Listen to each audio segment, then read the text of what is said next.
Lake Effect brings you conversations about what's happening in Milwaukee and the people, places, and organizations that shape the community. This is Lake Effect Spotlight from WUWM, Milwaukee's NPR. Today, it's easy to quickly look up any kind of recipe online. But before the internet, people frequently called Milwaukee Public Library's Ready Reference to get help finding recipes. Librarians clipped recipes from the Milwaukee Journal over the course of 20 years. Today, it's a digitized collection called the Historic Recipe File, a searchable database that holds over 5,400 recipes. So if you're interested in recreating State Fair cream puffs at home, or you want to make cabbage crust spinach pie, the recipe file is a great place to look.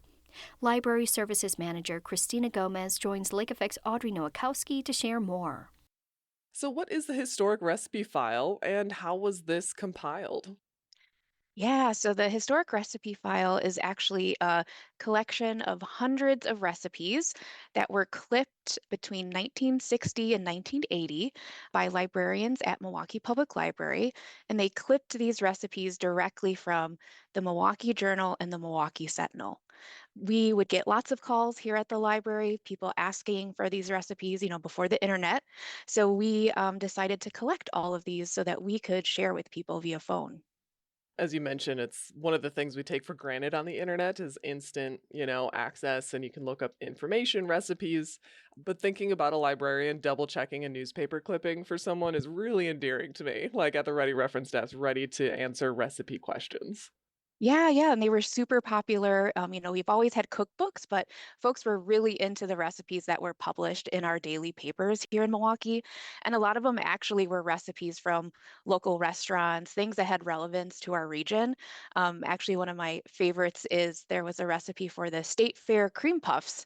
So that was a really popular one as well if you wanted to try and make your own if you couldn't get to the State Fair. So.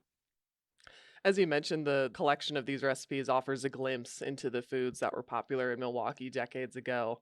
What stands out to you about the variety of recipes? I know there's thousands, right? I Yeah. assume most have mayo in them, but some are pretty standard. But yeah, what does it kind of tell about what people were looking forward to in the papers? Yeah, well, like you mentioned, thousands, right? So we have actually over 5,000 recipes in the collection.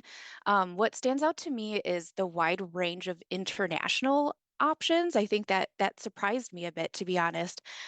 We of course have recipes from, German foods, Polish foods, but also West African. I saw a recipe for fufu in there, a ton from Eastern Europe as well as Latin America.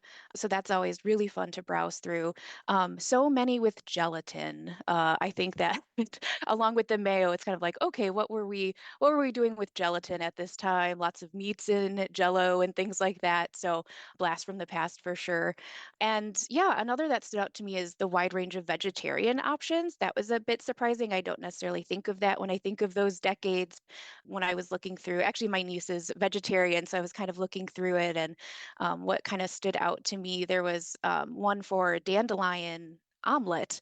And I was like, oh, okay, that would be interesting. Maybe if you're into foraging and you grab some dandelions, that could be a fun recipe to explore. And I also really like that some of the recipes were featured from restaurants that are no longer here Yeah. because I think food memory is such a big component of who we are and the cultures we grow up in. Yeah, it's a part of our history, right? Like our shared history of our city. So I think in that way, it's also a really great glimpse into Milwaukee, like what our community members back then were eating when they went out and what they enjoyed to make at home. Now, you mentioned a couple recipes. Have you tried making any of them? Do others stand out because they're simply ones you would never try because of the ingredients? Yeah, there was one with some interesting kind of like game meats, which I'm not super into, like rabbit and other things like that. But I have made one. I actually made albondigas, which are just Spanish meatballs, and it was delicious. It was very simple to make. I cut back on the lard a bit because that's also an ingredient that appears in lots of these recipes. But it was really good. It was easy to make, easy to find. So I appreciated that. Yeah. You mentioned over 5,000 recipes. Is this Yes. collection continuing to grow? It's not. So the librarians stopped clipping the recipes from the paper probably about in the 80s. So right now, that size is what it is, but luckily it's all digitized. So anyone can access it online and you can search by either like a regional cuisine. So if you wanted to, kind of look up what Polish recipes we have, you could find it that way. You could also just search by ingredient. So if you have certain ingredients in your pantry and you want to figure out how to make it, you could also search the collection that way. And I like the scan digitization of these recipes because it Yes. is, in a way, like looking at an old recipe card, right? Absolutely. Yeah, yeah. So you can see actually the handwriting of the librarians at the time. Sometimes they wrote little notes right on the recipes themselves. So that's very cool to look at.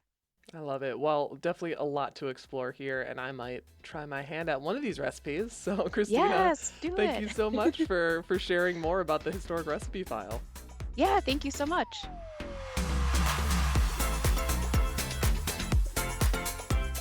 Christina Gomez is the Library Services Manager at Milwaukee Public Library. She joined Lake Effect's Audrey Nowakowski to talk about the historic recipe collection.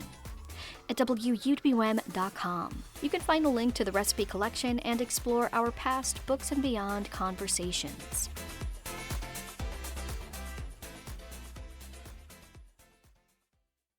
You can find more interviews like this one by visiting wuwm.com/Lake Effect. And while you're there, subscribe to the Lake Effect Spotlight podcast.